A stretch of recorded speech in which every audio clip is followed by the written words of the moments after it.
Good evening. Greetings to everybody at home and abroad in the diaspora. And welcome all of you who have joined us today for this policy dialogue on the process towards a proposed National Transitional Authority. Today we are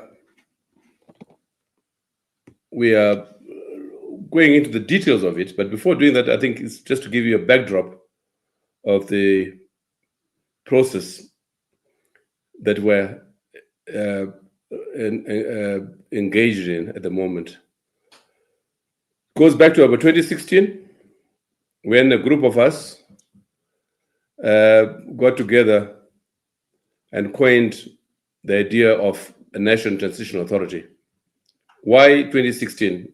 It was clear to us at that time that Zimbabwe had reached a stage in which the state had become an enemy to itself, incapable of reform, neither politically nor economically. And we're already seeing the signs of a possible coup in 2016. And we thought the best out of this situation, in which the backdrop had been several failed elections, not least the 2013, and more so the 2008 one, which gave birth to the GNU, which one might describe as a kind of a transition authority, so to speak. And of course, the coup took place, and there were efforts to try and see how a transition authority might be put in place. And I remember at that stage receiving a call from a minister in South Africa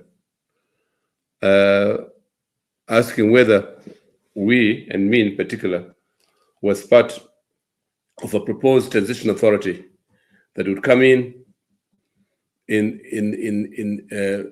the back of the coup that was not a coup, and that there were people in ZANU-PF who were in Pretoria proposing a transitional authority. I discovered subsequently that their plan for a transitional authority was not such. It was instead a government of national unity. And it was clear, the indications were that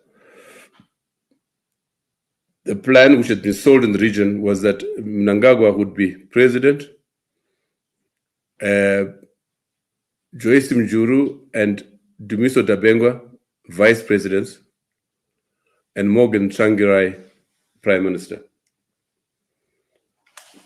It was not public, but it was in retrospect, it was a dummy, one might say, which was sold to the opposition. So much so that at the inauguration of Mnangagwa, I think the 25th of November, virtually all those that I've mentioned were at the inauguration. And Morgan Tsvangirai was in his hospital bed in Joburg, left the hospital and was at the inauguration, as were Joyce Mjuru, as were many of the opposition members at that time, including Nelson Chamisa at that inauguration. It turned out subsequently that this was a dummy. I'm told that it was the military who refused that government of national unity format that I've referred to. And subsequently, the military itself got involved and became members of cabinet, as we all know. So that was the end of the attempt at a National Transitional Authority, one might say, or a near transitional authority. The idea came up again in 2023 after the failed elections. We put up a petition as concerned citizens, and we got 80,000 people who supported the idea of a transitional authority. I should also add here that we went as far as meeting with the South Africans, including Mbeki's people, and in particular DERCO, international relations, and we were to have held a national conference in July 2023 ahead of the elections, which elections we had determined would not be free, fair, nor credible. Again, we were let down. The South Africans didn't buy the idea, even though the venue and everything had been set up. And notwithstanding the 80,000 petition, which was sent by 80,000 people, it was more like a suggestion which was not even considered. I should add here that we actually had a document submitted quietly to the powers that be at the time, including Mnangagwa himself. There was not as much as an acknowledgement of that. So why are we back to it now in January 2025? It's because, as we might have heard from the Sudanese experience, transitional authorities are usually possible, feasible, when there's blood on the floor, when there appears to be paralysis in the state itself. And we thought the developments in Zimbabwe, both politically and economically, have brought us to a stage where, short of blood on the floor, we have a very paralyzed state. We don't have an accountable executive,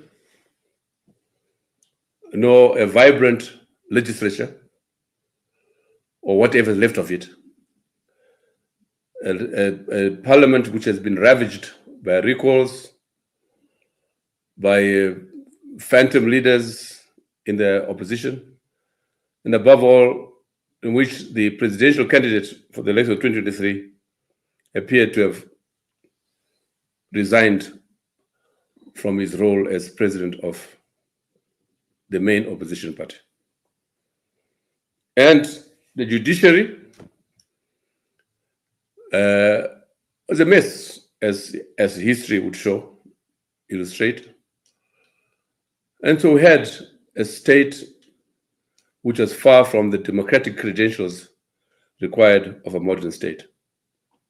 And with the economy as it is, moribund, and the social services being what they are, and we'll hear more of this from the speakers here, we felt that we had reached a stage where we might consider the NTA, the Transitional Authority, as a possible option.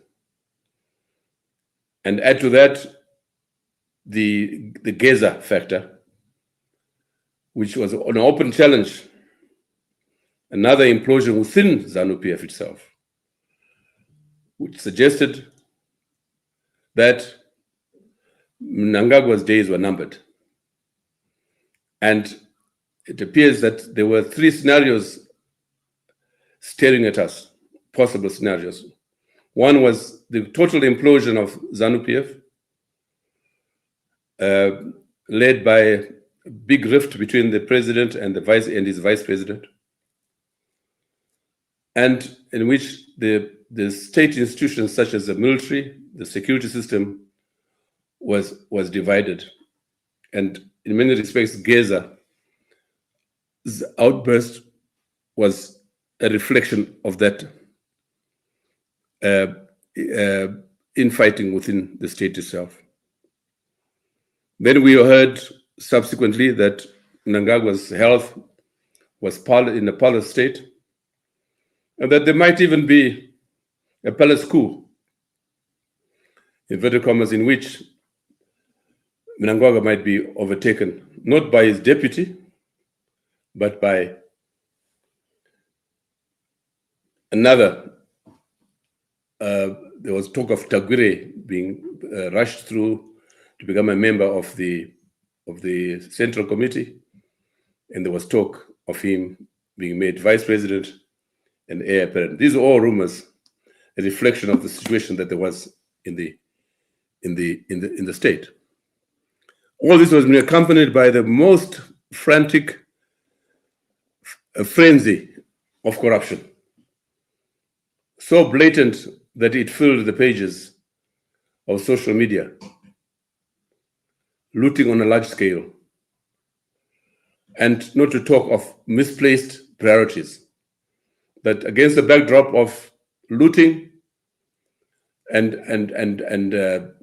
someone in the inner circle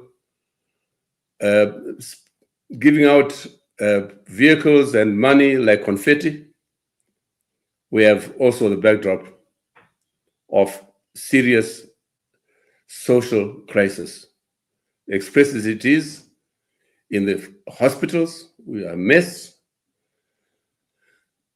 The schools, as Masaraura will be illustrating shortly, the number of children living in school at primary school level, the dropouts at secondary school level, and most of all, the position of the universities, where professors are being paid $230 a month. It has shocked the national conscience that this is a state in a state of paralysis, impotence, and dangerously so. So these are the conditions that we feel make a transitional authority necessary. And therefore we launched this process on the 13th of March and subsequently formed a steering committee out of ourselves, out of the platform Concerned Citizens, a platform which had been formed in July 2016. And it is a steering committee which published the vision document, which you have seen in the media and on social media included, and more recently, a petition. And I must make it clear, the petition is there not as a precondition or prerequisite for the Transitional Authority. It is meant as a medium, an agency through which the population of Zimbabwe will become conscious and aware of an option such as an NTA. It is not cast in stone, the proposal. It is something that can only take place, if the totality of Zimbabwean people at home and abroad view this as the best option available in the circumstances that we find ourselves. And that includes the existing executive itself, that it must acknowledge that there is this option to get us out of the mess. And therefore, in this discussion, we have brought people who have been intimately involved with the idea of the NTA, Tendai Biti in particular, one of the lone voices within the opposition, who has been with us and us with him in trying to bring about this transitional authority. To describe what is it, how does it work, and what can it do. So we'll have a series of these discussions as we roll out the process. The next stage will be a national conference, which the technical document to be produced by experts like Tendai Biti will outline the structure and functions of an NTA, the criteria for the appointment of the members of the NTA, and the legal and constitutional modalities that should accompany the transitional authority. As we have done in the past, and so we do again, that this is not a Mandaza or BT or Trevor Ngube or Tony Rila or Masaraure initiative. It is really an initiative which has been put on the table by concerned citizens, and is seeking the national consensus towards it. And the national conference we're talking about would be an expression of that consensus. And those of us, in particular people like myself, do not qualify to be members of the National Transitional Authority. We are mere facilitators.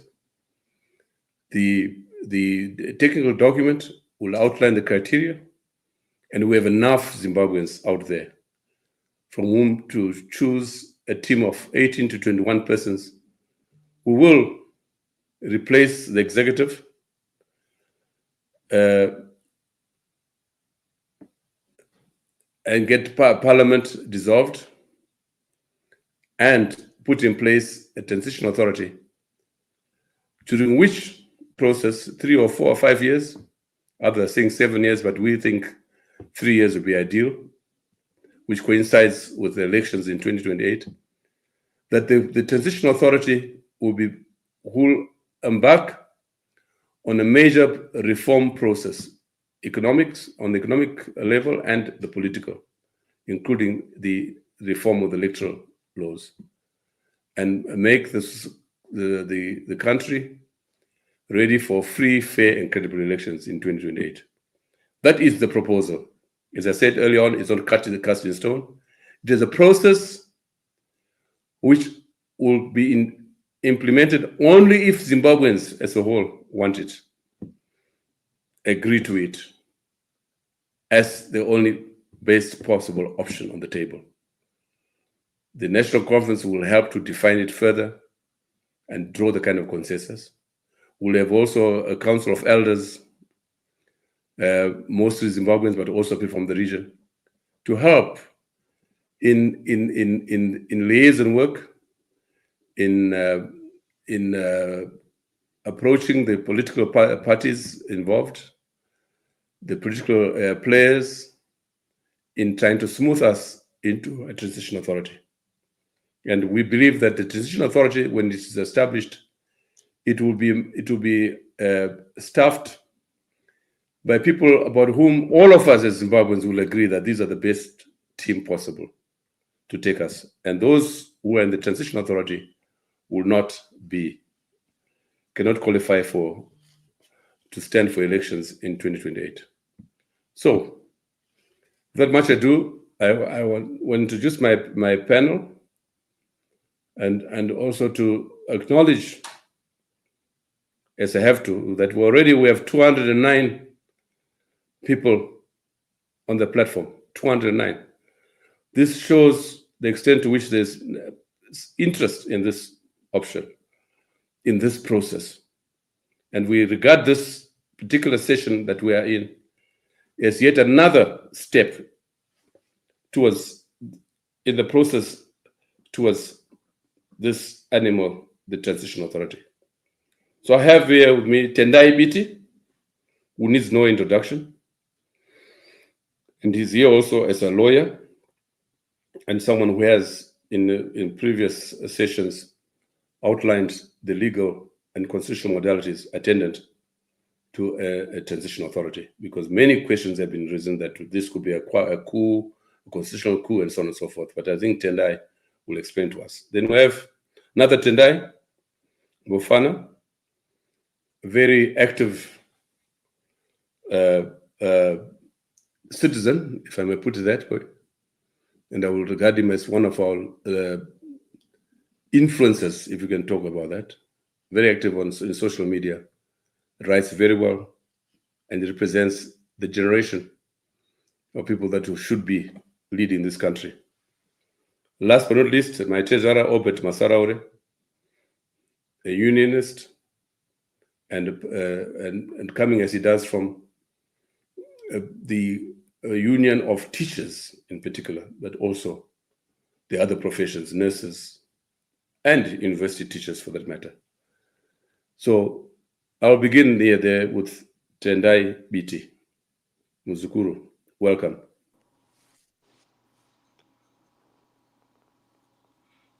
Thank you very much. Can you confirm you can hear me? Yes, we can hear you. All right, thank you, thank you. Yeah, so I will try to compress my thing because we've had these discussions.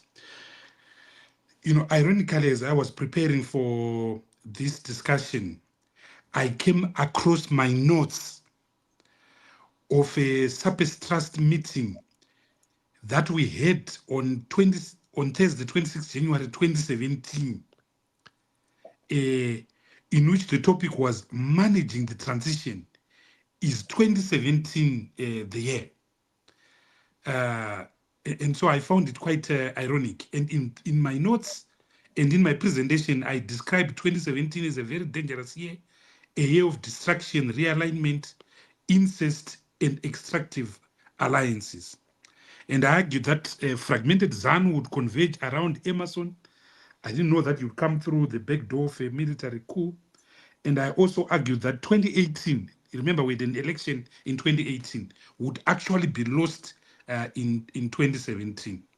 So 7 years later, 8 years later, we are back with the same discussion.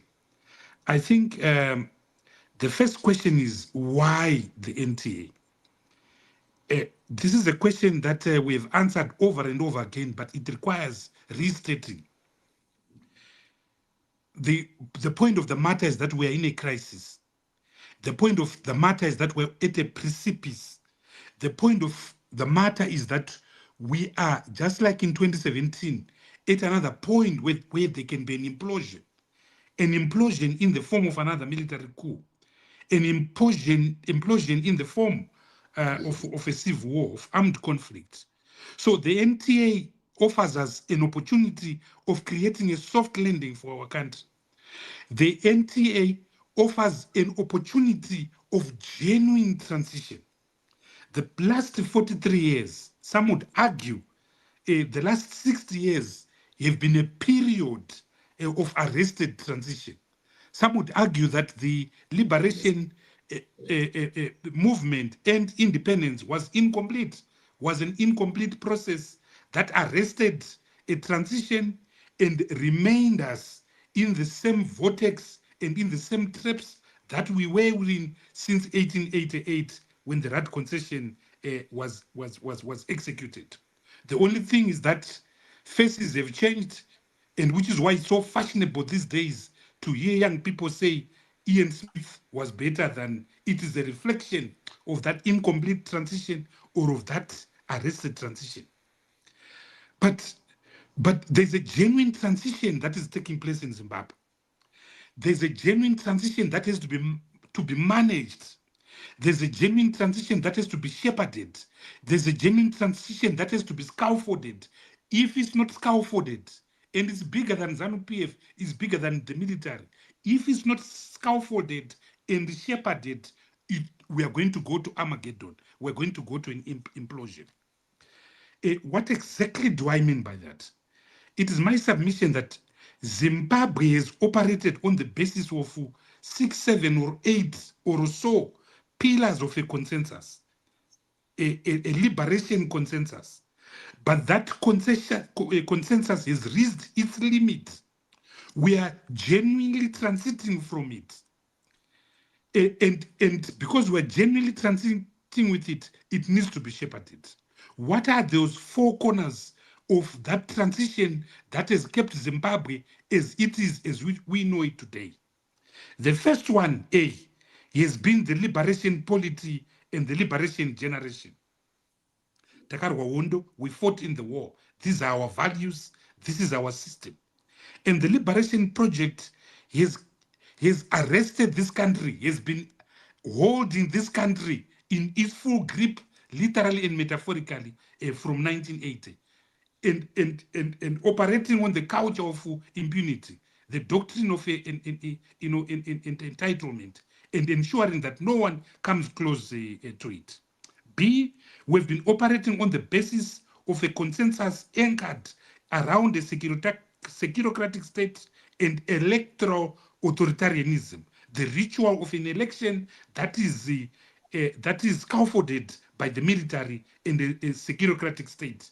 We go to elections, but the outcome is predetermined. Since 1980, we've had 12 elections whose outcome has been contested, but whose outcome has been actualized. The third pillar of the consensus has been patronage. Patronage has been dished out in the form of land, of companies, of mining concessions, of procurement contracts, of post jobs in the public service, ambassadorialships, and so forth. This patronage, to a very large extent, has been evenly distributed amongst the elite of Zimbabwe, not the ordinary Wananji, not the ordinary persons. Number D, we have had a policy and a polity pillared on capture and total emasculation of state institutions. There is no institution in Zimbabwe that is independent. There is no institution in Zimbabwe that is not an extension of ZANU-PF's Politburo. Whether it's the Chapter 13 institutions of the Constitution, your Human Rights Commission, your Anti-Corruption Commission, they are all extensions of the ruling party. They are all elections, extensions of ZANU-PF. And I want to argue here that every institution, including those that I can mention, because I'm a practicing lawyer, every institution in Zimbabwe has been captured and captured thoroughly. Another pillar which has kept ZANU-PF surviving is poverty and ignorance. And a mismanaged economy has guaranteed a population that has no agency, a population that has no agency, a population that is not capable of fighting back. A next pillar has been the existence of a credible, even if small, alternative voice in the form of unions, in the form of an opposition party, the MDC. That consensus that there are little voices who speak out and moderate and present some form of checks and balances has existed in the last 40 years or so.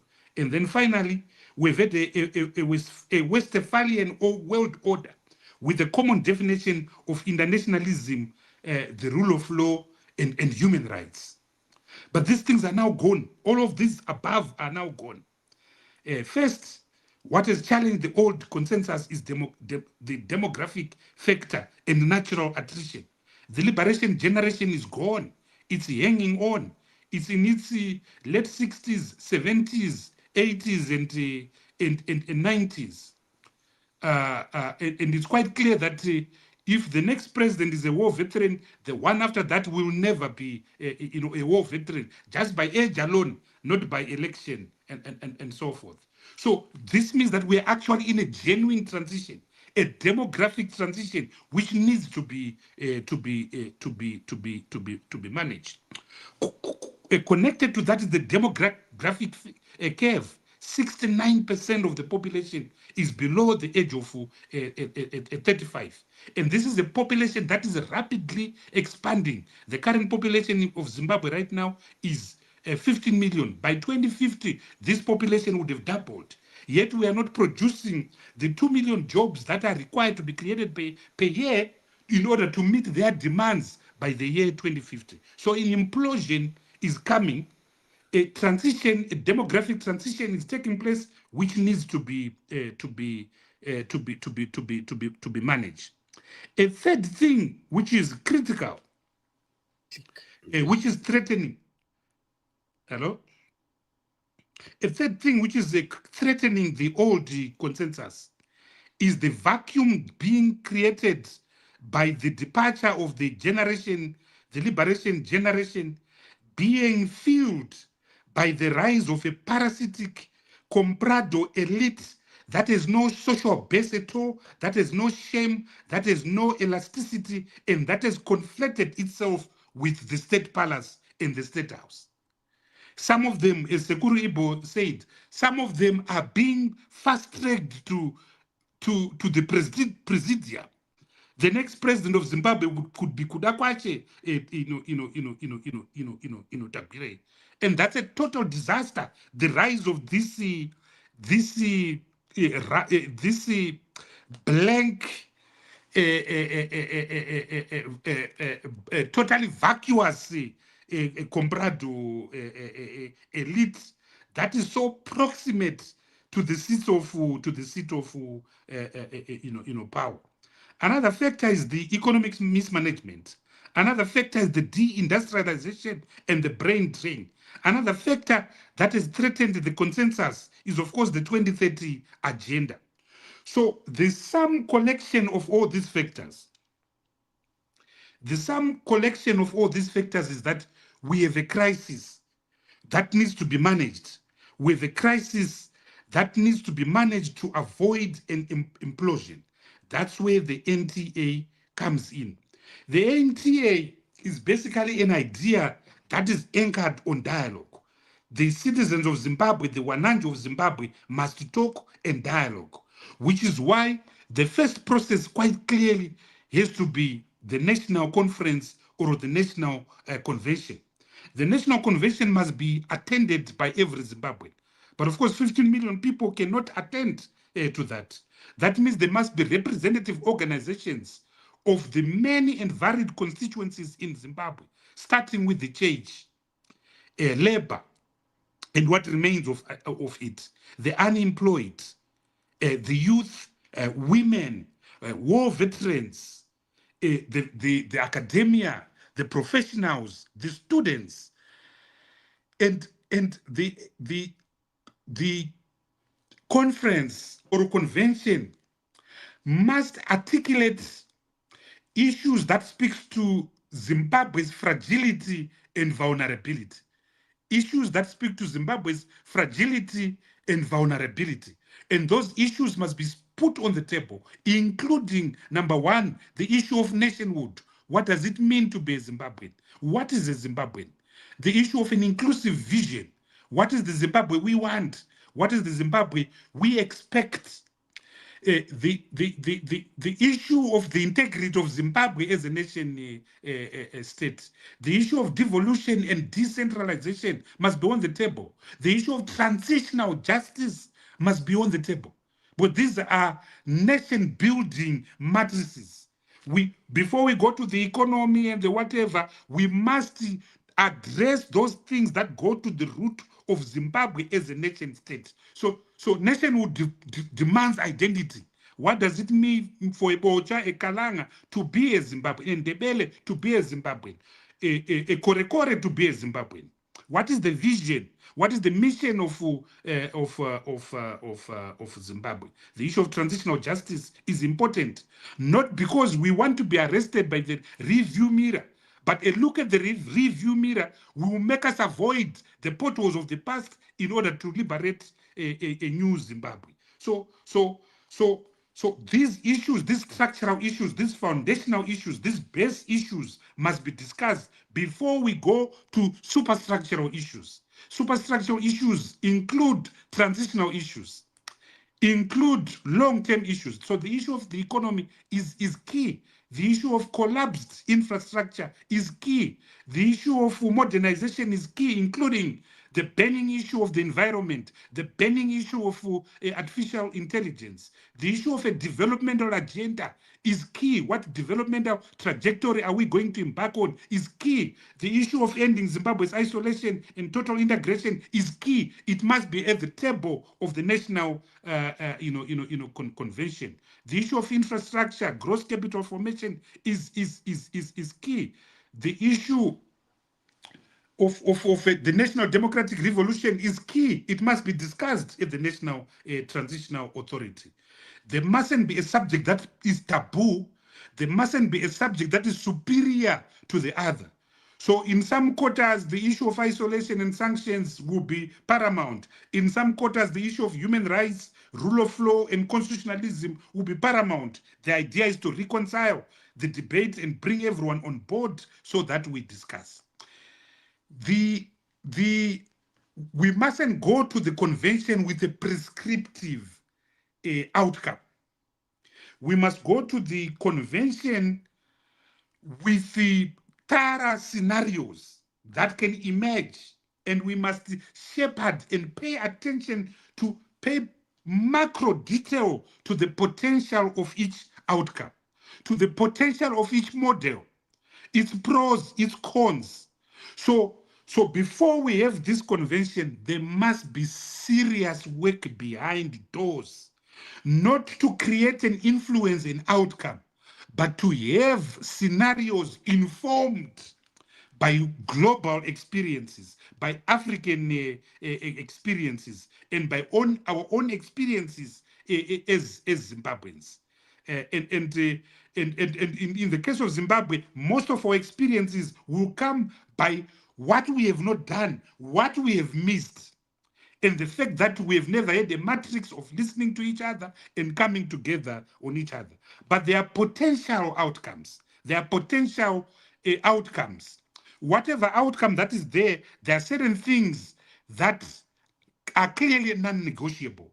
One of them is that there must be consensus. So consensus must be a matrix that is recognized.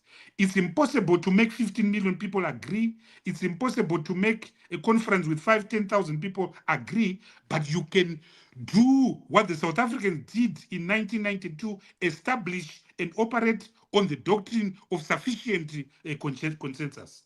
So the doctrine of sufficient consensus will be. So there are certain constituencies which we know we must respect. War veterans, for instance, the church, for instance, labor, for instance, women, for instance. So naturally, there will be a resting place of the key constituencies. And once the key constituencies agree, then it's sufficient consensus. A second principle is the self-hating ethos. No one must go there arrested and blinded by arrogance and hubris. No one must go there with the winner-take-all mindset, the scorched earth mindset. This is what I want. For the NTA to have a chance, there must be genuine give and take. And genuine give and take means there must be pain. There must be a point that you say, guys, I don't like this, I don't like this. If both camps don't have positions where they are in their private caucuses are saying we don't like this, but moving forward, you haven't started.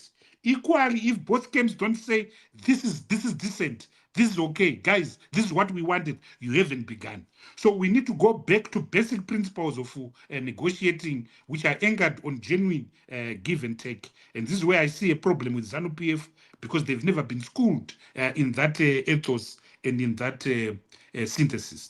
A third non-negotiable principle is that the NTA must be fundamentally different from a government of national unity. The NTA must be programmatic. In other words, it must be based on programs that need implementation. So if we say we need to sort out the mess on the land, then we need to agree those things that should be debated. Those things that need to be settling out right now. Some are now trying to privatize agricultural land acquired. Clearly, that is an issue that needs to be sorted out. There's another issue, the issue of rural areas not having any use value or exchange value. That is an issue that needs to be debated. There's the issue of farm laborers that were left hanging after the land reform program in 2000. There's the issue of multiple farm owners. There's the issue of compensation to farmers. There's the issue of multiple farm owners that are now back in Zimbabwe, particularly white people that are full in provinces like Marsh West and Marsh East and Marsh Central. That needs to be debated. We need to put a full stop on the land question. So taking land as a question, there must then be a program that this is what we are going to do. There must be a program on electoral reforms. There must be a program on the constitution. The constitution remains outstanding for a number of reasons. Number one, we agreed on a decent constitution in 2018, but time has shown that we didn't protect it enough. In two major amendments, Emerson Mnangagwa has made the original constitution unrecognizable from the amendments that he made. So from that point of view, the constitution needs to be revisited. The constitution needs to be revisited on the efficacy of first past the post. Is it serving us well? Or maybe we need to move to proportional representation. Do we need an executive president who becomes imperial and a god, or we need to go to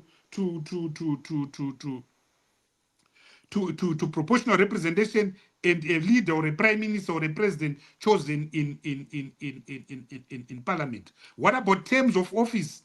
Is it enough to say the president must have 2 terms when members of parliament can serve for 100 years?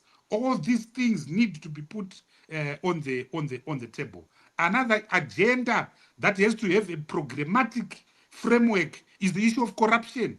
This country is bleeding a minimum of US $3.5 billion a year. $3.5 billion a year, stolen directly from treasury. Stolen. There are individuals, there are permanent secretaries who are billionaires in Zimbabwe at the present moment. They've bought half of Cape Town at the present moment.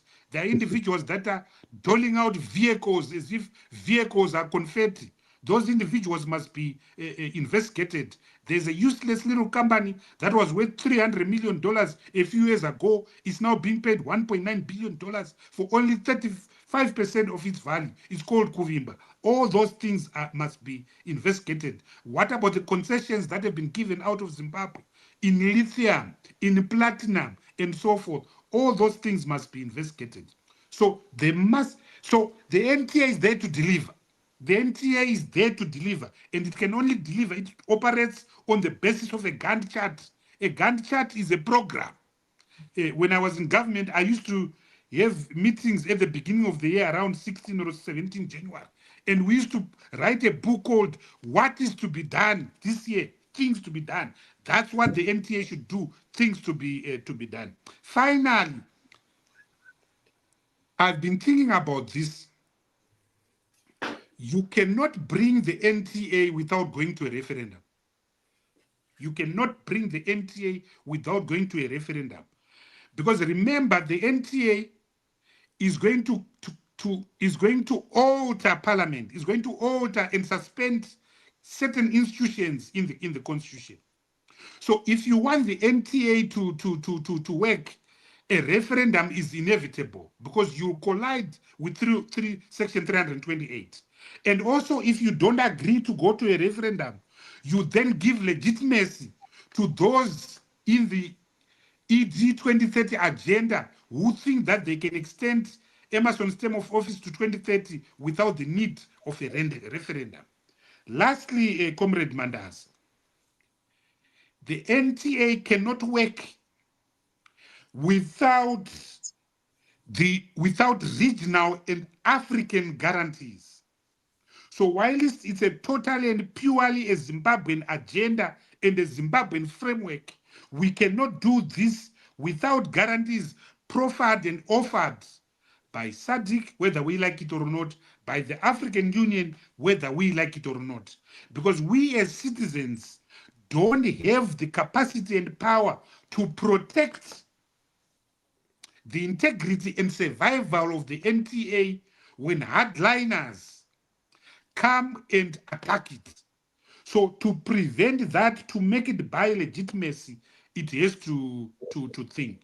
I'm not worried about its duration. Seguribo, you're talking about 3 years or 5 years. What is key is, please create sufficient time for reforms. Please create sufficient time for reforms.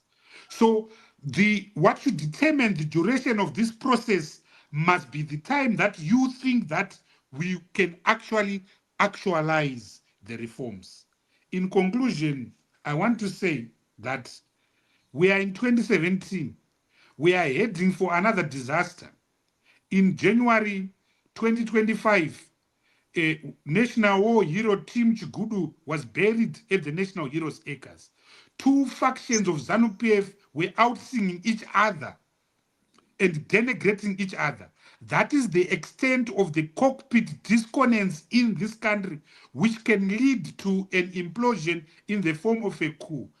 We don't want any blood, any drop of blood to be shed because of power and insatiable a lust for power. The only way to prevent this is dialogue and the establishment of the National Transitional Authority. I thank you very much. Oh, thank you, Tendai. Thank you very much for outlining all this. And I think you have provided vital inputs into the process, into the debate, and really answering the question, what is it? We'll be coming back to you. You have raised a very new issue, the referendum. Some of us have been talking about it, but I think we want to know from you later on, what would this referendum look like in terms of its format, and what would be the instrument through which a referendum can be instituted in the current situation. I'll come back to you. Let me go to Tendai Ruben Bofana. Thank you so much, Dr. Mandaza, for giving me this opportunity to be with you and all the other panelists and listeners today. I thank Advocate BT for a very comprehensive, detailed analysis and delving deeper into the issue of a National Transitional Authority. I think he covered all the four corners of what it is and what we should expect of it and why we should have it. And it cannot be denied that Zimbabwe is long overdue for a transition. You will remember that some of the reasons why nations such as Sudan and others that have had national transitional authorities of one form or another, South Africa, is because, one, maybe there was a war or a civil war or liberation struggle, maybe there was a military coup, maybe there was a failed state scenario or during an electoral deadlock. So if you can see that from this list that I've given, Zimbabwe has gone through at least three, not counting the liberation struggle, because we'll be going back all the way to 1980. But you mentioned, Dr. Mandaza, the military coup, whatever people want to call it, in 2017. Right now, no one can deny that Zimbabwe is a failed state.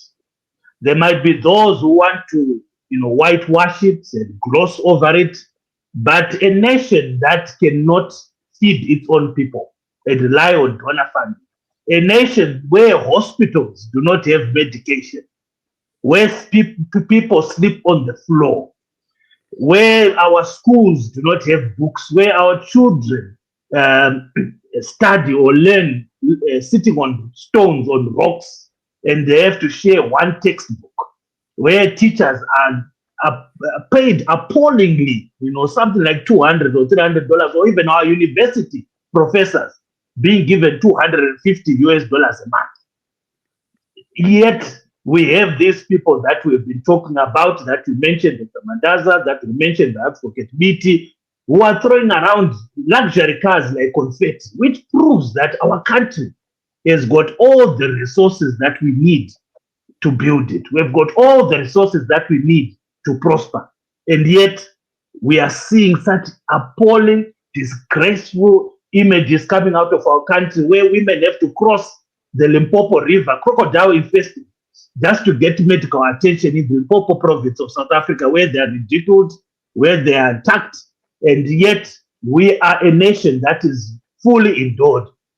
Advocate Meeting mentioned the $3.5 billion that this country is losing each year due to corruption, due to illicit financial flows, through the smuggling of our gold and other precious minerals. So if you find a country that has reached that state where this so-called Gananda or whatever we want to call it can flout, can boast, can do their looting and their corruption so openly, no longer afraid. Remember 20, 30, 40 years ago, corruption was an unheard thing. It was happening, but it was hidden.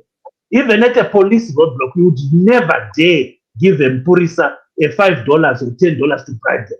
But when you find a nation where now these things can be done openly, We have reached a point where we have to admit that we have failed as a state.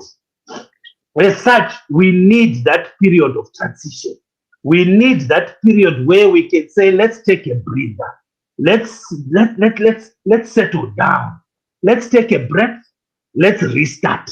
That's where the National Transitional Authority is critical at this juncture in Zimbabwe's journey. So we need all these players that are there at the moment to take a back seat.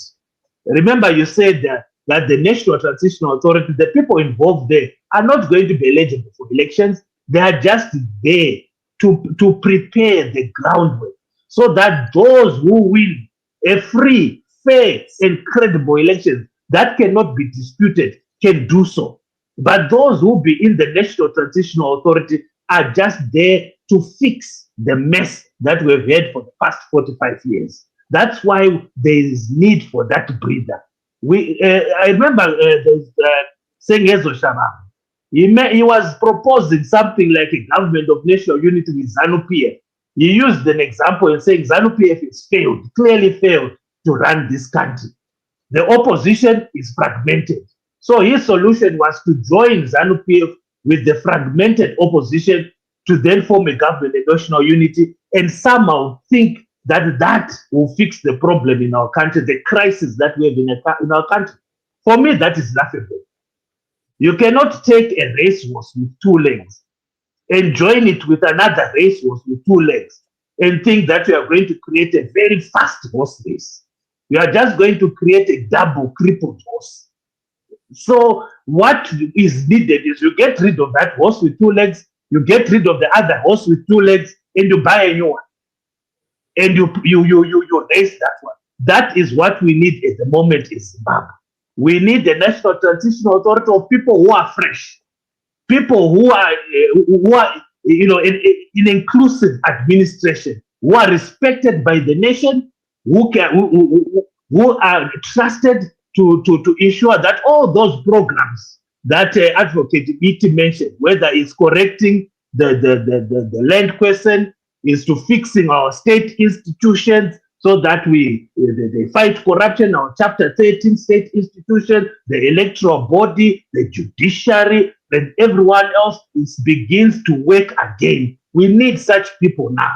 These people should be people we get from across Zimbabwe. They can be the civil society organizations, faith-based groups, and others, technocrats, independent experts. Bring them together. These are the people with the know-how of how to fix the land issue, how to fix our democracy, how to fix our elections, how to fix our economy, how to fix our hospitals, in our schools. We bring these people together. They are the ones who will be able in that framework, whether it's 3 years, it's 4 years, it's 5 years, to put everything back to where it should be. So that after that time, when now we have elections, we can still have the Tamisas, we can still have the ZANU-PF, we can still have all the other people come in now and compete on a level playing field in a fair, purely democratic landscape, and whoever wins, depending on the processes that will be put in place, whether it's winner take all, proportional representation, they can take over and run. So that is one issue that I believe the people of Zimbabwe have to understand. Because from what I've noticed, there's a lot of fear, and I think it's fear of the unknown. Whenever the National Transitional Authority is mentioned, you'll find that there is some resistance. And this resistance, I found it from both sides of the political aisle, whether it's from the ruling establishment. Obviously, they feel threatened. They see a National Transitional Authority as a threat to their gravy train and their access to and looting of resources. And unfortunately, actually see it also in the opposition, where they somehow view this as a way of preventing or blocking them getting into power. But truth be told, as long as this current political situation prevails, the opposition will never win an election.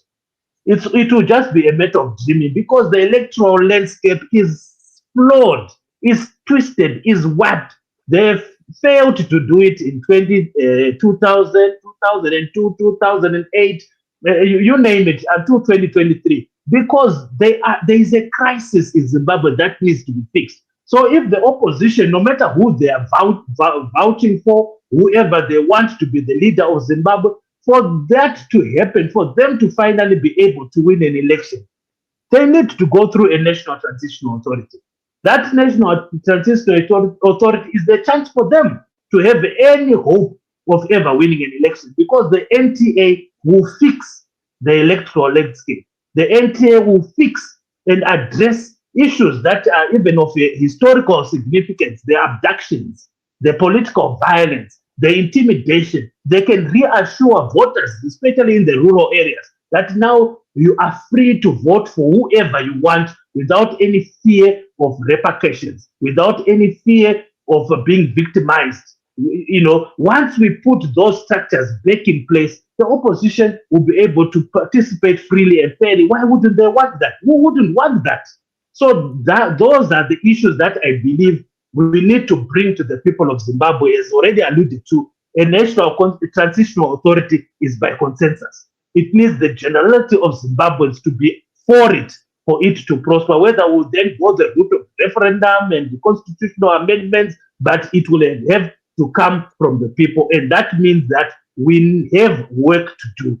And that work is to go to the people, convince them that this is what is good for them. Even within ZANU-PF, I don't believe that everyone in ZANU-PF is corrupt. I don't believe that everyone in ZANU-PF is power hungry. It's only a few elitist group that is benefiting from. That's why you hear such noises from people like Geza and others were then disciplined quite over the past few months for attacking the president or whatever they were accused of. Because even within ZANU-PF, there's a lot of disgruntlement. They are war veterans. They are suffering, yet they are ZANU-PF. Wholeheartedly ZANU-PF from the time that they were in the liberation struggle, they were ZANU. And they love their party, but they hate the direction that the party is taking. They hate the direction that the party has betrayed, the ethos, betrayed the goals and the principles of the liberation struggle. Those people also want change. So the National Transitional Authority can actually be attractive to a huge, significant section of those in ZANU-PF who are fed up with the way our resources are being looted. Their own children are not going to school. Right now, if you find a government running around doling out loans to war veterans, they say, we are going to drill a borehole for you. We are going to build a 3-room house for you. What you can just imagine. So what type of life were those people, those brave men and women who sacrificed everything for this country's independence? What type of life have they been living for the past 43 years, 45 years? If today, only today, they are being remembered now for some income generating project, a borehole at their place. It means these people were living in poverty. They were wallowing in poverty, and yet having fought for this country, having sacrificed everything for this country. So you'll find that there is a significant population within ZANU-PF itself who support a National Transitional Authority. And these are the people we now need to mobilize, to galvanize, that they rally behind this initiative, if I can call it that, so that once the pressure is there, there is no way a handful of people in the ruling elite can resist that. Even those international partners that would need to guarantee this process, like SADC, AU, UN, once they see that the people of Zimbabwe, the ordinary people of Zimbabwe, irrespective of their political affiliations, or even the neutrals, are fully behind a reset of Zimbabwe, are fully behind a total paradigm shift in how we've been doing things in Zimbabwe. They want a transition to a truly democratic society where all our natural resources are equitably distributed, where state institutions can be trusted to stand with the people.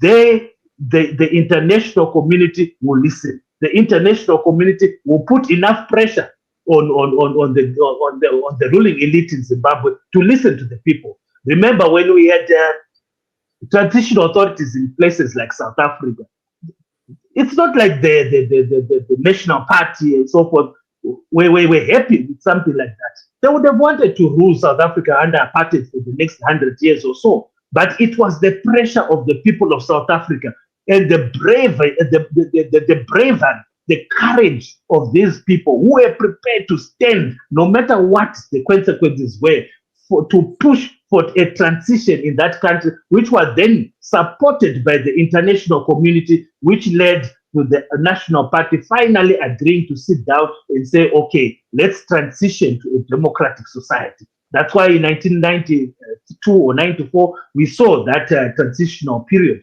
within South Africa. We can do it here in Zimbabwe. We can, but what it needs is for the people themselves, you and I, on the ground, to stand and make our voices be heard. Let this not be just a Dr. Mandaza issue, writing in the media and holding these platforms and the advocate Tendai Biti or Obet Masaraure and a few others. Let the people now add their voices. Let them support this and come out openly and say, we support this National Transitional Authority because it's for the people of Zimbabwe. It's for us. This country should be somewhere near the Norways and the Belgiums of this world. And yet we are one of the laughing stocks of this world. Is because we need a reset. There is a crisis, and that crisis can no longer be addressed by an election because an election is failed. This crisis cannot be changed by making noise on social media because that will never work. What will work is for something tangible that is placed on the ground, that takes charge of this country and transforms it and puts in place structures and systems that actually work and that will reform the lives of the people of Zimbabwe. I thank you. Oh, that's fantastic, Tendai. Very fantastic, very compelling. And I'm glad that you raised the issue of those in both the ruling party and in the opposition who are opposed to this for mainly for selfish reasons, I might say. Because if people understand fully the import of the NTA, it is one that will save the country from impending bloodshed. It will provide the security for those who want tomorrow to be active politicians. I have good news for you, though, that one, this is the largest gathering we've had so far, 445 people so far. If that's not interest or even fascination with the NTA, what else could be? And I want to remind our audience, those 445 who are here, that if you haven't signed the petition, please sign the petition.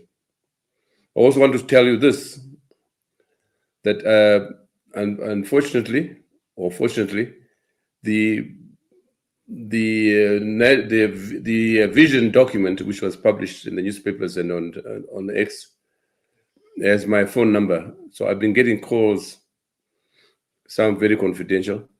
I can tell you right now that the number of people in both the ruling party and opposition who are in support of the NTA is growing every day.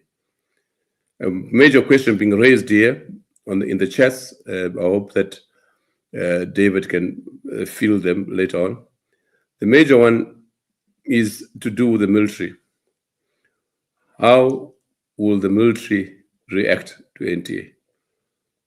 I can't say much here, but I know from our sources that there is overwhelming support in the military for an NTA. They want to be professional soldiers, first and foremost. They want to be in the barracks like other armies in the region. They want a constitutional dispensation in the country. And so we should not confuse the position of those who are on the gravy train, willing and dealing with the Zigananda, who obviously, as Tendai said earlier on, they are there for their self-interest. Many rank and file, and I would say the population at large. I couldn't imagine anyone being opposed to this process. So please sign the petition. I'll be coming back to Tendai on the issue of the military and how we can also get the message to the armed forces to the civil servants, and to the generality, not to mention the diaspora out there. I'll be coming back to Tendai soon after Masaraure, to also to outline the modalities of referendum which he has recommended and which we have taken note of in this discussion. Tesara Obet Masaraure, please. Thank you so much, Mukwasha. Greetings, viewers. Yeah, it is good to be speaking after two very eloquent men. Thank you, Mukoma TV, as usual, stating the facts and also the passionate plea, which was also very articulate from Mukoma Tendai Mbofana on why Zimbabwe needs the NTA. I think Mkwasha, I have to begin with a disclaimer. I think I've been receiving these accusations to say, you think maybe na Ibo Mandaza Mungaite NTA, you don't even have people. So really the idea of just a steering committee, we should make it so clear that the idea was just simply to mobilize towards a national conference. It is still the same, to ensure that Zimbabweans engage in dialogue on the need for an NTA. We do not have ambitions to be the NTA ourselves. So governments don't even stay away from the office because we are in there. We are not in the NTA. We are just trying to mobilize for a conference. I've had such phone calls from government. I thought I had to speak to. So Mkoma Tendai to always speak to the absence of the agents, dealing with the agency. And let me just make a clear case with regards to the education sector where I am coming from, and which is crying for a soft landing spot, a sector which desperately needs some scaffolding in some sense. So as we are speaking right now, it is so worrying that Zimbabweans seem to have normalized the fact that in just one calendar year, 50,000 of learners completely dropped out of school because they can't afford education. We have normalized that there's a brain drain where we lose almost 600 to 700 teachers on a monthly basis, either leaving the country or just leaving the profession because they are happy with what they are earning. People are so comfortable with the fact that we have a shortage of over 3,000 schools in the country. And we've lived with this reality that what we even call schools, people are learning under trees with no electricity, with no connectivity to the internet. And this is in an era where the learners have moved and they've since adopted AI for learning, and they've adopted other technologies to enhance learning, but we still do not have the same in Zimbabwe. We have normalized the scene of a Home Minister of Education pictures that were posted just a day ago or so, where he's in a classroom, a portable classroom that looks like a classroom from a war-torn zone, and is there comfortably smiling that is visiting schools, and other learners are sitting on the floor. So and you are even looking at the curriculum to say, what are these learners even learning? You see that a curriculum so designed really to give false narratives about roles that were never played by some actors in the liberation war being popularized in the curriculum. And you realize it doesn't promote critical thinking. It's so shortly done. It's such a mess that you can't even imagine that people are learning that kind of content in the 21st century, but we live with it, where our lecturers earn $230. And when they go on strike, the state can even accuse them on why they are choosing to go on strike. And this is a crisis that is not only limited to the education sector. It is cutting across all sectors. All social services are in crisis. But why we mention the education sector, not only because that's where I'm coming, but research has shown that the nations who have made it, the three indicators that are really outstanding, where I think they beat everyone. They include governance, the participation of civic society, and education. So if you miss on education, you really make it. So it's important for us to be saying Zimbabwe needs to urgently attend to such sectors as education. And how do we attend to that? We really need a break from the current mess. We seem to be trapped in a time capsule. And the only break that is meaningful, that really gives us a chance, gives us hope, is the NTA. So we do not support the idea of an NTA because of anything else other than it gives us hope that we can break through. If you read through the posts that have been posted, I was so worried when I read it. Where do we still have state-run schools in Harare? Then he was giving a school like Avondale to say it should urgently be privatized. I got so worried because the failure of the state has reached such a level that these citizens no longer believe that a state can be able to give basics like education, and they were now crying for privatization. And now the biggest danger for countries on the periphery of capitalism like Zimbabwe comes when, for example, when everyone stops believing in the state, and the state is so weak, and we know how capitalism on the periphery is so exploitative, and the level of being predatory of capitalism on the periphery.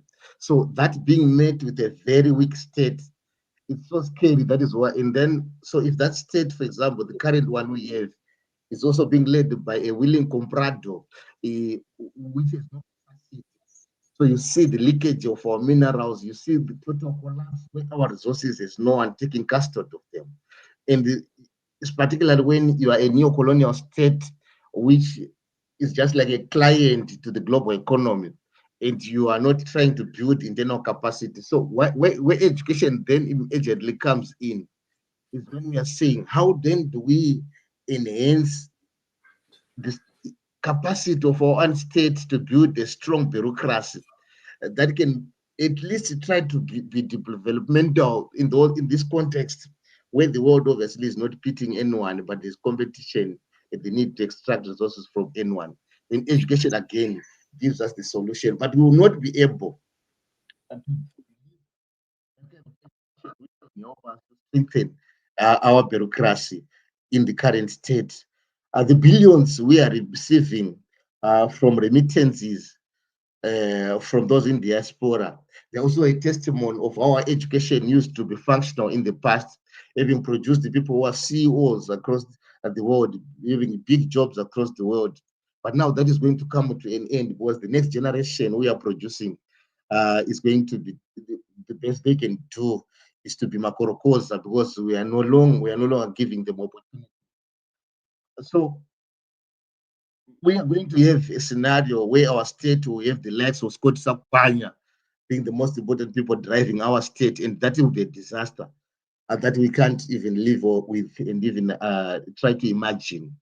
So from where we stand, we believe that we have unfinished business that was not finished when the liberation struggle was said to have been finished. The unfinished business was then to break down the colonial state completely and create an inclusive state that gives economic opportunities for everyone, to build a state that is prepared, that is ready to deliver, to develop. So now to complete and including also collapsing the elements of the structures of repression that were instituted during the colonial era to preserve the loot that was being extracted by the minority which was in power. So we believe for us as working people that as long as the current structure of governance remain, which was inherited from the colonial era, where repression was legalized as a way of protecting the interest of the minority. If we sustain such a structure going forward, what it means is that working people forever. This is no secret. We've seen it coming through and being a reality. So we believe that having a break like an NTA gives us an opportunity to start reimagining say, what kind of state do we need which serves all people, not only the minority that have placed themselves in positions of authority, using whatever means. I think that will be all for tonight, and I'm glad that the discourse is progressing well, and I'm confident that Zimbabwe is heading towards an NTA. Thanks, Mkwasha. Thanks, Tizara. Thanks very much indeed. I wanted to add that we were discussing this yesterday, Lil and I, and we think one of the major objectives of the NTA will be social justice.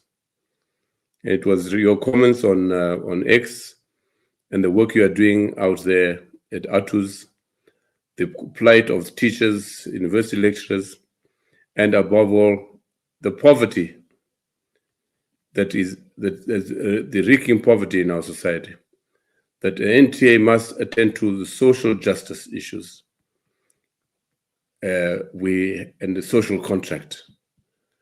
These are very important factors. You want to say something on that before I turn to Tendai BT? Yeah, obviously. Thank you so much. So the issue of social justice, like I said, the current state of our state was not constructed to deliver social justice. It was a state constructed to deliver for a minority, and it was sustained post-independence. And what we believe in is that when we reconstruct the state through the NTA, we should be able to have an economy that includes everyone, where whatever we believed when we wrote the Constitution, particularly in 2013, Section 551, the fair wages should then become a reality. And if they are not a reality, the workers should have a right to demand the same and fight for it. Where unemployment should never exist, and those who are not employed because the state has failed should be compensated. And where obviously those who work in our cotton fields should never have the proceeds of their sweat being robbed by a few who are in power. Those who are working in our tobacco fields producing all the tobacco should not lose out their hard work to the hands of dealers and middlemen who come in to loot whatever they have worked for. So it's basically the issue of poverty that we see today is a product of the sustained enclaved economy from colonialism, where we have an economy of a few. And now only that the few are now a black elite. And now that few have made sure that the majority of our people remain closed out. And it is our hope that an NTA can be able to open the economy for the participation of everyone, and it doesn't become an economy of the few. No, thank you very much. I think Tendai BT has made a very compelling argument that the NTA must be based on programs. And no doubt one of the major programs must be the social justice programs, especially those related to education and health in our society and the condition of the poor, to help people move out of poverty through production and a fair wage. This must be the idea or the program which must be integral to the NTA. Tendai also made a very compelling argument that fundamentally the NTA must be fundamentally different from a GNU. Based on programs, it must revisit the Constitution, address the issue of corruption. Before I ask Tendai to come in, Tendai BT, I want to acknowledge the various people who have posted chats here. There's Tunderai Chipunza, just praising Tendai BT. He says Tendai BT is an orator. He makes a compelling argument. And also one of the chats says, we want to see Tendai. Where's his video? So when I call on Tendai just now, please note that, Tendai. There's Tawanda Gayungwa. The NTA is a great idea if key institutions and individuals are properly roped in to throw their weight behind it. Nelson Shami says one such person, like him or not, he has a trust of the masses.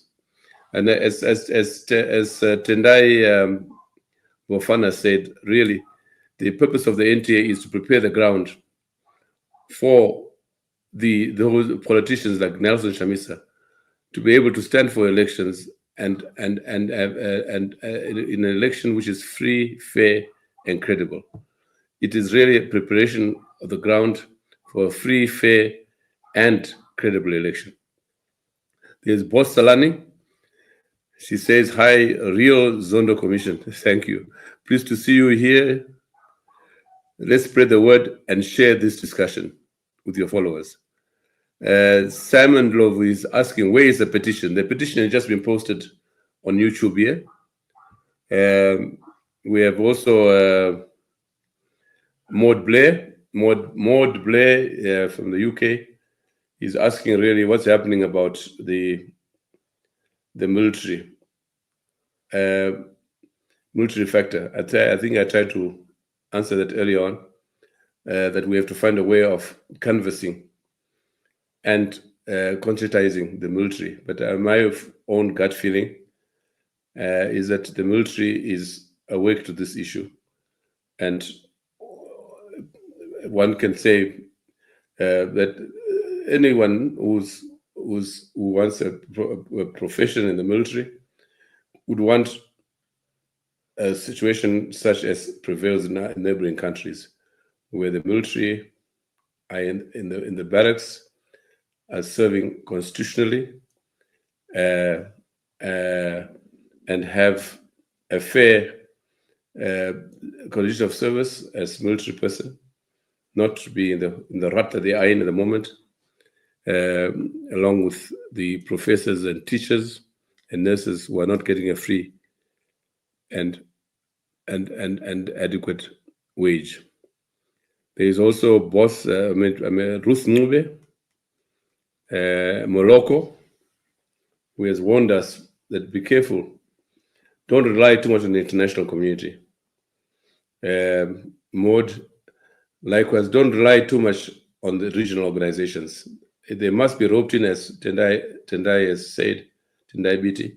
But I think it's important to note that precedent has it that Zimbabweans themselves, in the first instance, must act if they want the support of the region, of the international community.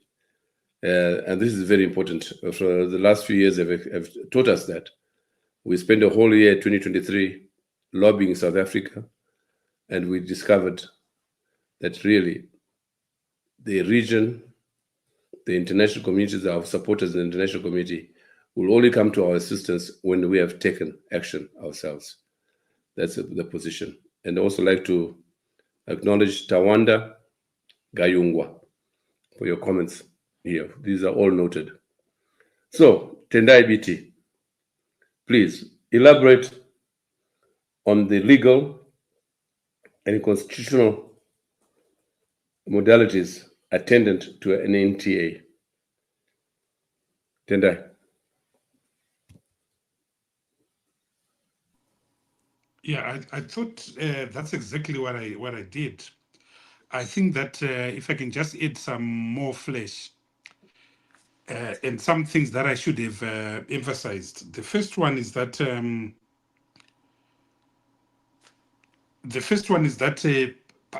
part of the reason why Zimbabwe needs this dialogue, needs this conversation, is because the world is the international community and the world after the 20th of January 2025 is not the same. There's a dystopia. And international relations, as we have known it, has been totally turned upside down. And you can see that there is an increased arrogance and increased rise of authoritarianism on the African continent. There's an increase in democratic recession on the African continent. In our region, if you look at Tanzania, President Sihulu has banned the biggest opposition there, Chadema. He has arrested Tundu Lissu, the leader of that political party. Look at what is happening in the Democratic Republic of Congo and the war there. and so forth. I could actually take each African country individually to demonstrate that. Cote d'Ivoire, President Ouattara is outlawing a Ivorian national and saying you can't run because you are French. Yet those arguments were put against him a mere 15 years ago. So we're in trouble. Democrats are in trouble. And it is precisely because of this that we need this NTA, among other things. So the starting point, step A, is the convention. The convention doesn't need an act of parliament. The convention is voluntary. But for it to be effective, the state must play a role. We need the state because the state and its constituent elements are going to be essential in midwifing this. Parliament and the state must ultimately midwife this in terms of the legal processes that have to be gone through. And the state can come on the table. ZANU-PF can come on the table if their backs are against the wall. We saw this in 2008. There's someone who asked about the military. And I want to say something about the military. Virtually in every coup, and I urge compatriots to study Nigeria, to study Ghana, to study West Africa.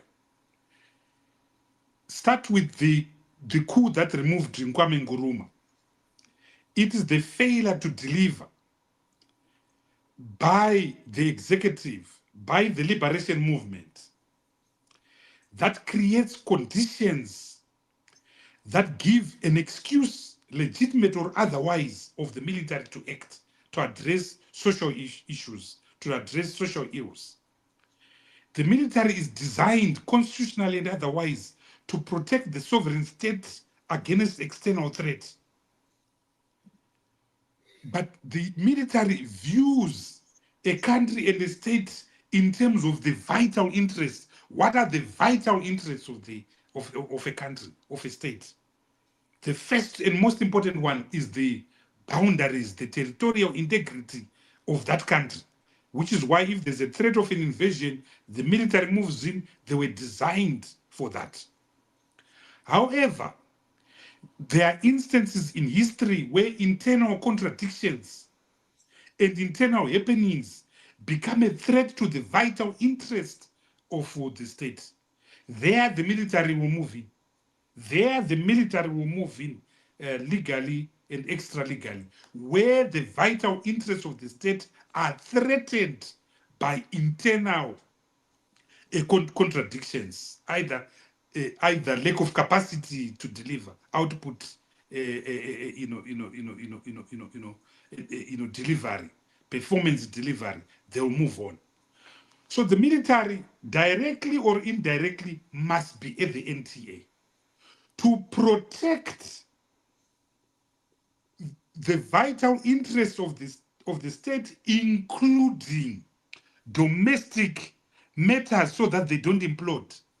There is no one who gets into the army and says, there's no one who gets into the army and saying, I'm joining the army as a warrant officer, I want to be a major, I want to be a colonel, a major general, so that I become I stage a coup and become a president of a country. If anyone wants to be a president, you join a political party. It's never done through the medium of the military. It's never done through the military of a coup, and no kid will ever have that ambition. But so the military is reactionary. Coups are reactionary to a status quo that would have happened. So the military inherently have an interest in ensuring that the vital interests are safeguarded. And what best guards sovereignty and vital interests except a democratic functional state that delivers to its citizens, that ensures that people are paid well, that there is productivity, that there is no corruption, that there is no exclusion, that there is no uneven and unequal citizens, that there is no alienation and reification and isolation of citizens. So we actually need the military to be on the table so that we can revisit Section 212 of the Constitution, so that the constitutional order can coup-proof the country, because the current constitution doesn't coup-proof the country. The military can legitimately argue that Section 212 of the Constitution allows them to intervene, as they did on the 14th of November 2017. Second thing is, when you reach the agreement, and I said there must be consensus, I've also described that there must be sufficient consensus. The international community is important. The international community are the guarantors, and I'm talking of here of the region, whether we like it or of them, subjective as they may be. We must know, compatriots, that Zimbabwe is a tiny little country, and the global world has lost interest in our country. They're not interested. That's why ambassadors in Harare spend time engaged in cooking competitions, because they are either tired, exhausted, indifferent, lackadaisic, disinterested, and caught with inertia and paralysis. So how do we stop them from engaging in cooking competitions? It is only if we can show our agency and urgency. And the National Transitional Authority is agency and urgency. So we need the international community. The Africans must provide the political guarantors to make this thing work. The rest of the international community must provide the financial backup to make this thing work. Two things are required: political scaffolding and financial scaffolding. Because if this process, if this MTA does not have $2 billion US from the word go, it will be an aborted transition. It will not deliver, because the demands on it will be so much. The things that have to be done will be so much. And because it's a compromise, I heard Sekuru Ibo talk about 21 people and so forth. It's not going to happen. You are likely to have some bloated something, because you are accommodating so many interests, farmers, teachers, like my brother Obed, the church, and so forth. So you are going to pay a price. If you want inclusivity, you are going to understand that the thing you are going to create is not going to be lean and mean, because people are selfish, people want to be seen, people are afraid of exclusion. Tendai Mpofana was talking of this thing being attacked. It's being attacked by people who feel we are being left out, or those that we like are being left out. Yet it is the only guarantor to an irreversible process of the democratization of Zimbabwe, to an irreversible process towards the creation of a sustainable Zimbabwe. Ladies and gentlemen, we have lost 45 years. ZANU has put a premium on our country. Look at our GDP. Look at our per capita income. We have paid the price. Look at the state of our roads, the state of our schools, the state of our hospitals. That has been the sanction that has been in Zimbabwe for the last 45 years. And its name is called ZANU-PF. And so that is our challenge. So consensus is important. Everyone must be there. Once you agree on the legal framework, the NTA is going to make major inroads, major amendments to the current constitution. Some of the provisions in the current constitution have to be suspended, including democracy itself, because you are saying you suspend election until the NTA has fulfilled its programs. So you can't go to parliament and simply seek for an amendment. That's why we are fighting the agenda ED 2030. Citizens must approve of the NTA in a referendum. It's going to be difficult. It's going to be tough. It's going to be expensive. But sustainable states are built on a high premium. If a nation comes cheaply, it's not sustainable. It will collapse.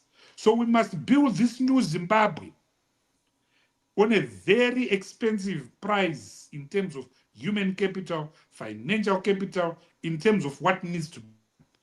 Once we go to the referendum, and the sunset clause is agreed, the program is agreed, those that will run it, whether they're going to be elected or appointed, it's for the convention, the conference to determine.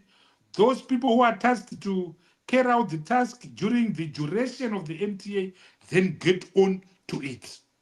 Three things are going to be central.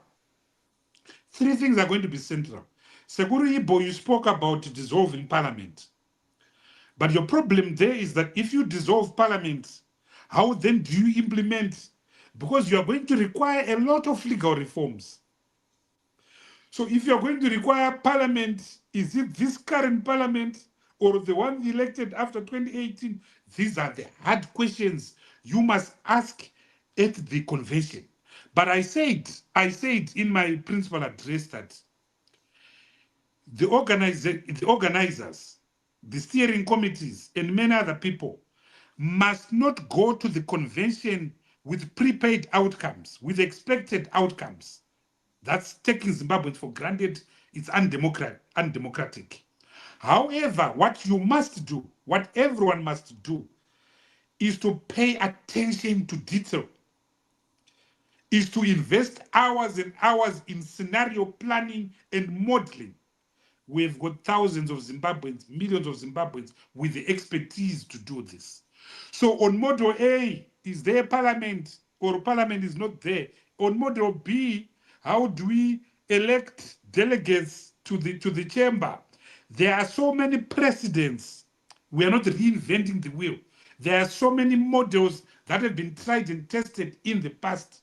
I think it was you, Tendai Mbofana, who referred to the South African model.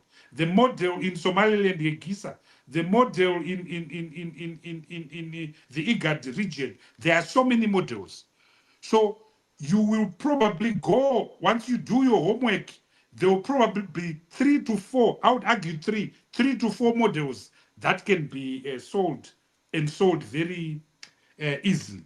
One of the biggest issues you are going to face is, what is the role of political parties? Is it possible to totally exclude them? That is, I've got ideas on it, but I have no right to predetermine. That's the function of the convention. The convention must go there with a blank check. If the convention goes there with a prepaid card, it won't work and it can't work. If the convention goes there with expected outcomes, it won't work. But what the convention must do, it must do 3 things. The first one is to have a broad document, the work that has been started on the Zimbabwe We Want document.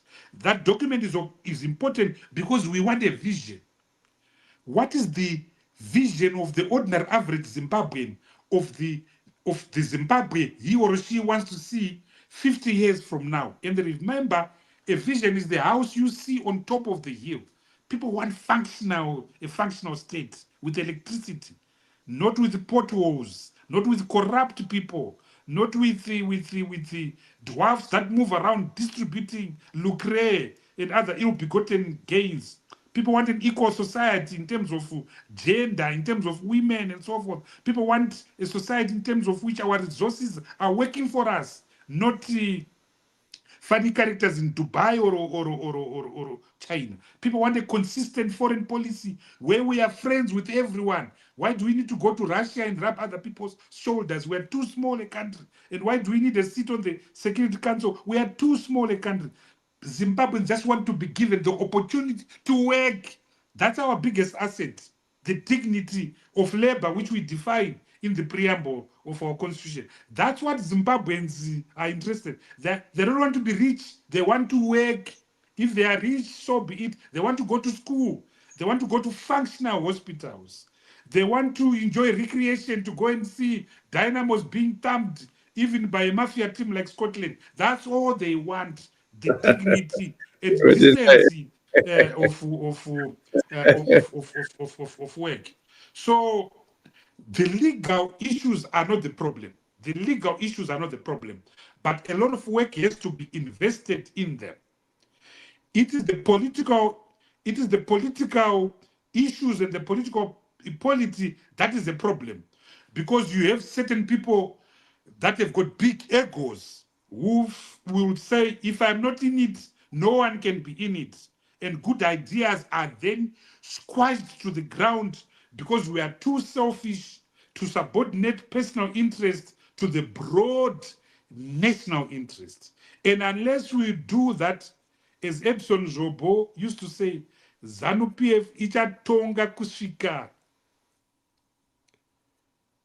madhonga ane nyanga. They will rule in perpetuity because ZANU-PF is harvested from our lack of agency, our lack of urgency, our lack of unity, and our lack of cerebral and visceral application.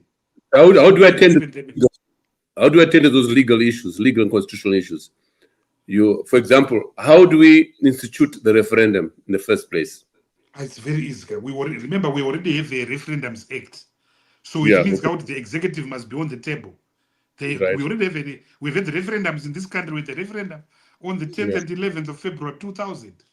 So the process of a referendum is not a problem. It is what you are putting to the people. That's where you need careful work. It must be simple. Don't put a complicated thing to a referendum. People, it must be simple, a yes or no. So you need to craft something that is sellable. We didn't put the constitution to the referendum in 2013. We put a simple yes or no. We didn't put clause 84, clause 48, clause 238. We put a broad idea. That is what should be put to the referendum. Do you, in other words, the broad principle should be this. Do you accept that for now, to use Obed Masaro's word, there is need for a timeout? We need the rest. So let's going to re-elect these men and women to run us for the next few years, but whose function is to do X, Y, Z. And if they are done with that, they go to Lotito, they go to Chendambuya. Then political parties come on board, we choose them or we don't choose them, and Zimbabwe goes forward. Yeah. I think we need more attention to this, and we, as I said to you, we need attention to detail. Zimbabweans don't pay attention to detail. I'm a lawyer for the past, I don't know how many years. The difference between success and failure is attention to detail. The small notes, the small dots. That's what we need to do. And we tried to do that during the GNU. We paid a lot of attention to detail, and our biggest problem was implementation, but not the core idea. This time around, let's have attention to detail, and let's have the core idea being sellable and being acceptable. Yeah, as I said earlier at the beginning, we have set up a technical committee where some of you experts will be there, which will draw up that broad document you talked about. Also the legal framework and also the structure and functions of an NTA. Don't have one position before you go to the convention. You have scenarios and you have 2, 3, 4 models. But one of those models must have detail. Each one of them. So, yes. You can't, it's not like going hunting. You must go to the hunt and say, I must kill an elephant. If I kill an elephant, what happens? Or I'll kill a rabbit without meat, what happens? Or I'll kill a middle animal, a thing, Noro, what happens? There must be scenario. One of the reasons why the Kenyan model worked is that I think it was in 2004, they had a scenario, they went to Boma, and the scenario, they produced a big document with scenarios. They paid attention to deal with them. And the common thing that came out of those scenarios was we need a new constitution as a starting point. And they had a new constitution. Their democracy, despite kleptocrats like Ruto, is holding on because they went to a model which Kenyans had a buy-in. And they had power transfer, whether you like it or not. Kenya has had genuine power transfer because of Boma. We have not. We have Mr. Mugabe. Now we've got Mr. Mnangagwa. Now Kudata Gwirei. What happens after Kudata Gwirei? One of the sons. Okay, let's just let's wrap up now. Tendai, I think we've heard you. We'll be with you. Thank you very much. We'll be coming back to you. As you know, we are engaged with you. But I must thank you for this. Really, it made all the difference. and we had 565 people with us, the highest number ever on the platform, the last 5-7 years. And we have had 500 before, towards the election. Also, in times of crisis, there is always a response by Zimbabweans. And I think on this occasion, we must start now designing what Tendai calls the convention, for us a national conference. We have to start designing that while we also select a technical committee made up of professions, which also takes into account precedents in other countries.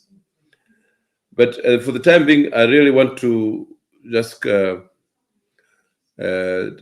Masaraure, your last word in particular.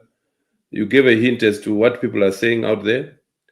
What is your summary in terms of the reaction to this process so far? Thank you so much, Mkwasha.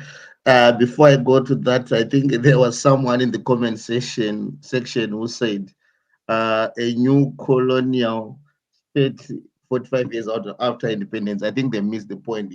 I was saying a neo-colonial state, referring to the nature of our state, to say it still has some serious economic dependence, and I was trying to impress upon listeners the need to build a strong state that they can be able to chart the developmental mode. But I think the only way forward, like I said earlier on, is the NTA, and it is the collective duty of all citizens to try to encourage, particularly the leadership in the spaces they come from. Because I think we have people coming from some of the most popular opposition party in Zimbabwe. They need to be speaking to their leadership to say this is the only way for you to get into power, because after the NTA, they can be able to contest a free and fair election and assume state power.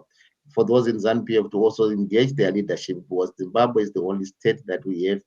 When labor, there is no way that labor rights are going to be recognized without going through the NTA. If we allow the current decade to continue and the Gananda remain in charge, the constitution will be thrown away and your labor rights will be thrown away and trampled upon women, any other constituency.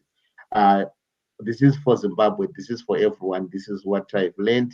It is not for the elites. There is big sentiment that the NTA is a discourse for the elites, the academic, who obviously have big ideas, but it is also for us practical men and women.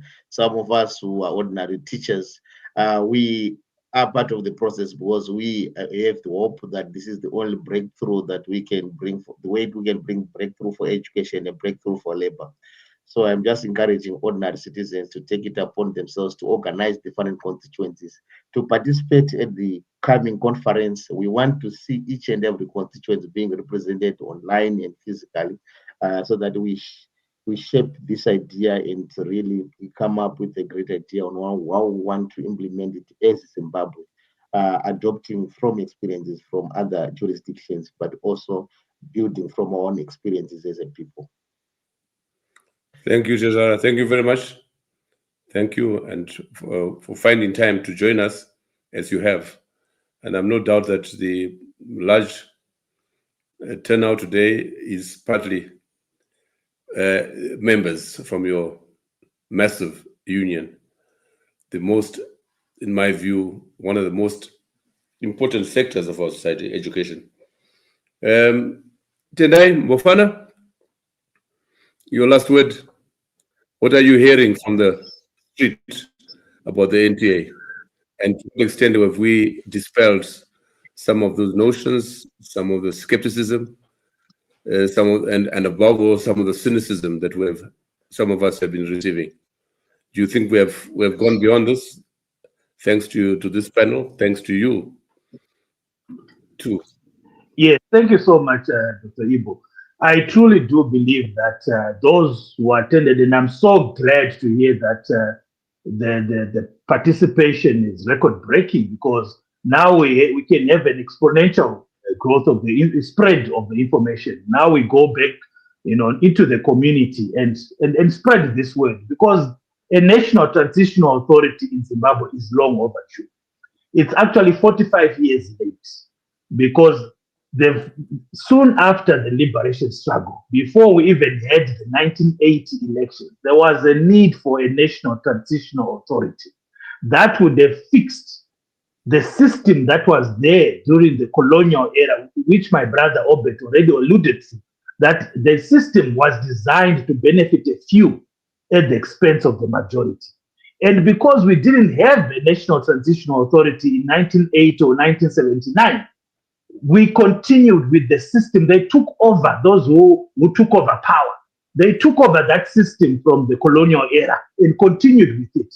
The only thing that they changed was the color of the people that were in power. And that's why we are still in this mess today. So we need a people-driven process. We all know what we want in Zimbabwe, irrespective of political affiliation. We have suffered enough. We have seen, endured the brunt of the looting and the corruption in this country. We need a country that functions, a country that works, nothing more. We need to finally live as normal citizens in a normal country. And so it's up to us now, the ordinary men and women and children at home, to push for this National Transitional Authority as the bridge to whatever political system we would want. But we are the ones who are supposed to drive this. We need to drive our leaders. As already mentioned before, that whatever political party you are part of, you be the ones who tell your leaders that we need this National Transitional Authority for us to finally win the elections in a free and fair environment.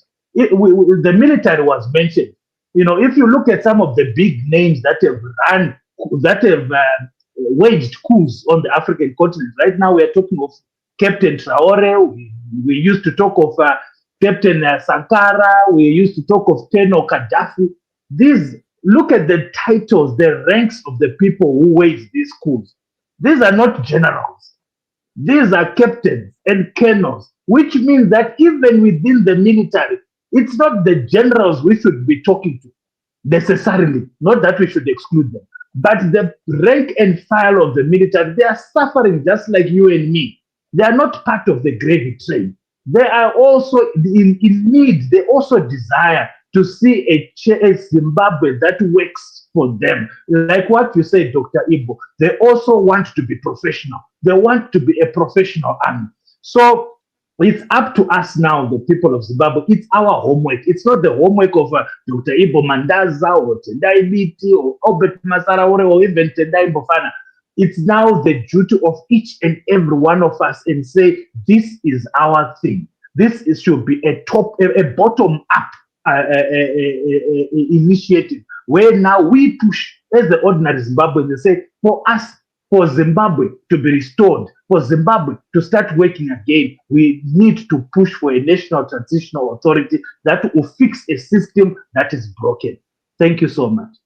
Thanks, Tendai. Thanks very much indeed.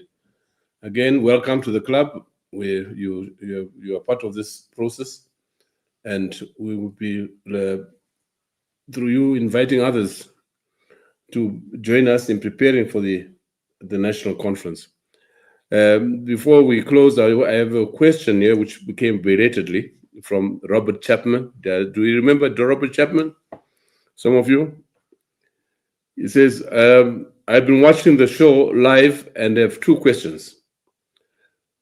How will the National Transitional Authority ensure the cooperation of entrenched political and military elites, particularly from ZANU-PF, to prevent resistance or instability during the transition? Well, I hope you heard Tendai's outline just a few minutes ago. He dealt with that, and I think he has really made a great input to the process, so that it requires the national conference to discuss these and other scenarios as we go forward.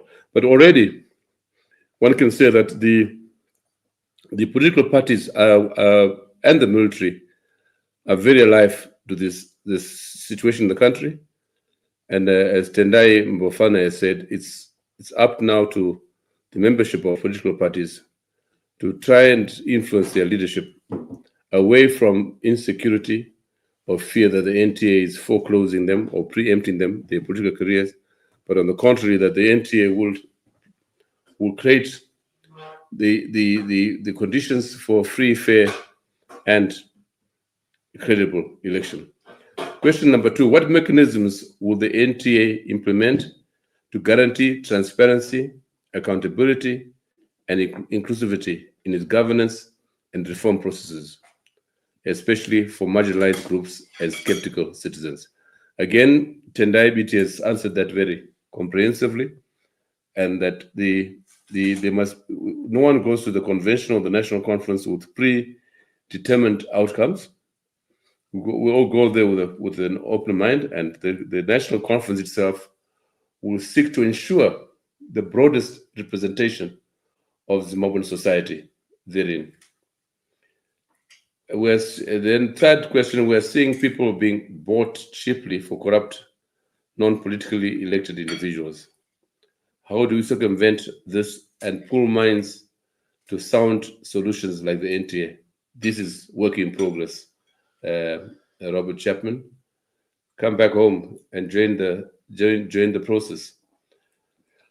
I think on that note, just again to remind ourselves, today we looked at the National Transitional Authority. What is it? How does it work? And what can it do? I think while we have not answered all the questions comprehensively, we are no doubt have moved closer to the goal of explaining. What's left now is to actually have this national conference, this convention, as Tendai calls it, which will become a crucible through which we can come up with the best scenarios and the best option in terms of the NTA. Again, last but let me acknowledge nearly 600 people that have joined us. You will also have access to this program on YouTube, on the SAPES website. And I know that by tomorrow, it will be thousands who will have attended or listened to this and watched this video. Again, thank you most profoundly to Tendai BT, Tezara Obed Masaraure, Tendai Mbofana. We regret that we were not able to have the Sudan former Prime Minister, connectivity problems. But I think in the end, as Tony Real has observed, I think it was better that it was a Zimbabwean conversation.